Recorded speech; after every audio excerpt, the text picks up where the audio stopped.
Good day everyone, I'm Laika Forma from BSBA Marketing 3-1 at Central Luzon State University. And now, I am here to discuss to you the article Iran's Diagnosed Transsexuals, Transgender and Healthcare. Did you know that homosexual relationships and sex change operations are banned in Iran? Why? So here's the answer. Iran has been covered as an Islamic country which strictly prohibits homosexual relationships and sex change operations, and according to the Holy Quran and the Prophet's sayings, those are considered as criminal activities. In 1967, Ayatollah published a fatwa declaring that there's no religious restriction on sex reassignment surgery for hermaphrodites. Islamic law considered sex change a human right, just like the rights of health, marriage, education, and so on. Sex reassignment must be performed under the government's supervision to prevent misuse. So now, there are 3 organizations that have been in charge for transsexuals affairs in Iran since 2000. So the first branch is the Welfare Organization. The social workers and organization study the life and histories of transsexuals. The second one is the Legal Medical Organization.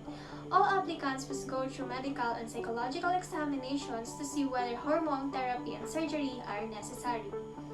And the last one is the Imam Community Relief Committee, the third organization dealing with transsexuality that offers some financial assistance. Homosexual relationships are banned in Iran, but finally the country allows sex change operation, and hundreds of men have elected for surgery to change their lives. So now let us talk the 2 different stories of Iranians who had a sex change surgery. For Ali Asghar at the age of 24, the decision to become a woman came at a heavy cost, because his father threatened to kill him if he went ahead with the surgery. According to Ali, he wants to kill me. He keeps telling me to come home so he can kill me, and he had put a rat poison in my tea. But as Ali, he felt had no identity, so he could not work with men because they sexually harassed him and made fun of him. But he also could not work with women because he was not officially a woman. But now she is renamed as Nagar. She says she would not have the operation if she did not live in Iran. She also states that, I am Iranian, I want to live here, and this society tells you, you have to be either a man or woman. Diagnosed transsexuals. Sex change have been legal in Iran since Ayatollah, the spiritual leader of the 1979 Islamic Revolution, passed a fatwa, a religious edict authorizing them for a diagnosed transsexual 25 years ago. Today, Iran carries out more sex change operations than any other nation in the world except for Thailand. The government even provides up to half the cost for those needing financial assistance, and a sex change is recognized on your birth certificate. According to the religious clerk responsible for gender reassignment, Islam is a cure for people suffering from this problem. If they want to change their gender, the path is open. He also says that operation is no more sin than changing a wheat to flour to bread. Homosexuality is still punishable by death. Karamina states that the decision is fundamentally separate from a discussion regarding homosexuals. Absolutely not related, homosexuals are doing something unnatural and against religion. It is clearly stated in our Islamic law that such behavior is not allowed because it disrupts the social order. Sex change surgery. Dr. Mir, a Paris-trained surgeon, is Iran's leading specialist in sex change surgery. He claims to have performed over 450 operations in the last 12 years. Many of his patients are struggling to figure out what to do because they do not fit into the norm.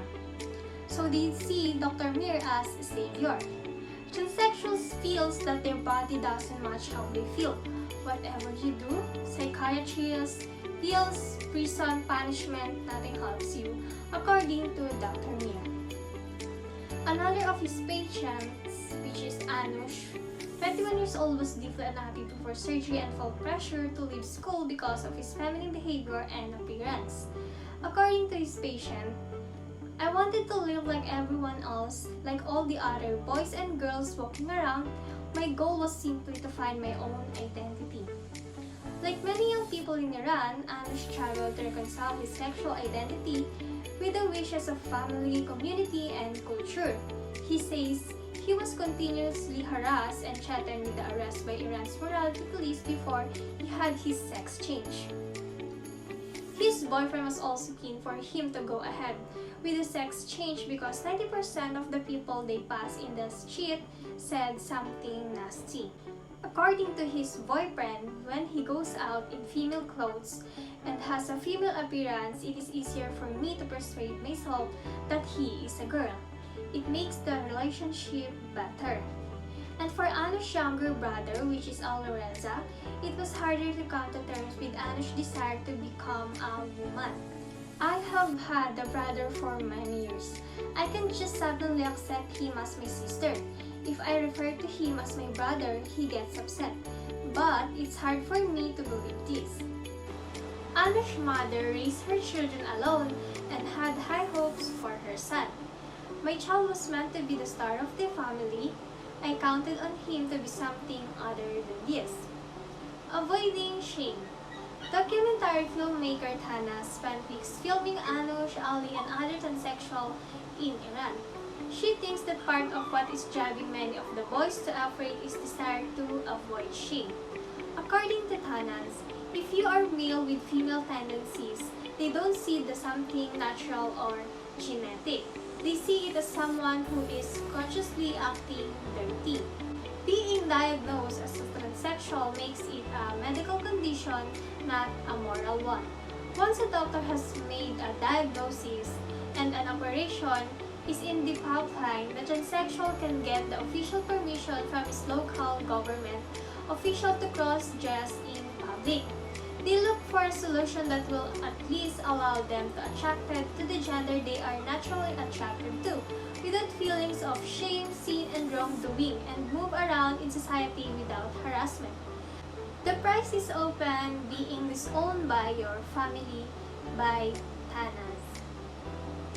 After surgery, Ali Askar, now renamed Negar, age 27, said that after sex change operation, she was initially depressed. But now it's like I have been born again and I am in a new world. But her family's reaction has taken its toll. Although they warned her she would be disowned, she knew that they would change their mind after the operation.